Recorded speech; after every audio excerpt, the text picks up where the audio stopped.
Just put it in this little bottle. You can see the ethanol. You can go ahead and start it.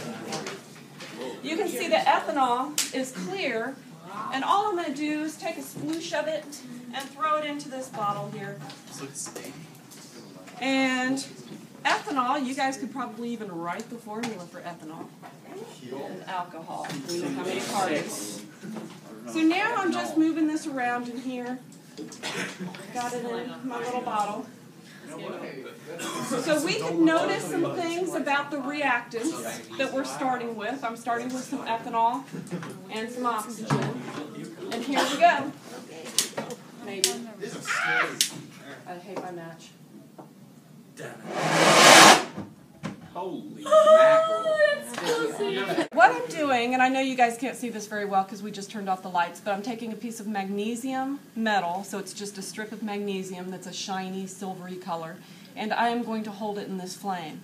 And yes, it says once the reaction takes place, don't stare directly at it. You know right now it's taking place, so kind of look off to the side a little bit. There was our reaction. Magnesium is used, it used to be used in film cubes back in the days when you had these flashes. Okay, so we're starting with this copper 2 carbonate. You can see it's this bright green color. I've had it now in the flame for a couple minutes. Let me just get it going again because I took it out. So I want to make sure I get the gas produced. I'm decomposing that copper 2 carbonate. And I would say we've probably got it decomposed. We're probably still creating more gases a little bit here. So now if you can go ahead and get that splint and testing that gas, putting it inside there, we see that it goes out. So that tells us what type of gas it is. Thank you. Okay, so we just put some zinc in there, and we can see that there is some bubbling going on. And now, using, there's lots of gas that's escaping. So, going to hold this on top just for a little bit. Is that good? That's good. And we can see that a lot of that gas, we can see that the gas is being collected inside that tube. A little bit's leaking out. Maybe we're probably getting pretty close to where there's a lot of gas that's collected in there. But we'll wait just another second. And then we're going to get the splint is going to be lit. Go ahead and light that.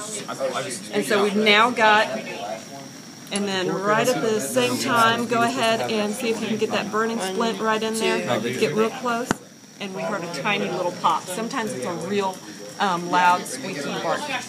Okay, so we've got the lead 2 nitrate in there that's clear, adding our sodium iodide, and we see that it turns that bright bulge yellow.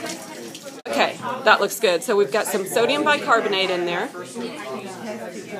and then going to put it in the test tube holder, and we can see that some hydrochloric acid is going to be added. Doesn't have to be much. We don't really even need to measure it.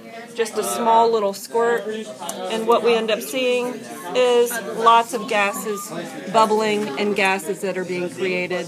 If we were to test those gases, and I don't remember if it asks us to or not, but we would see that the flame would be extinguished. It would put out a flame.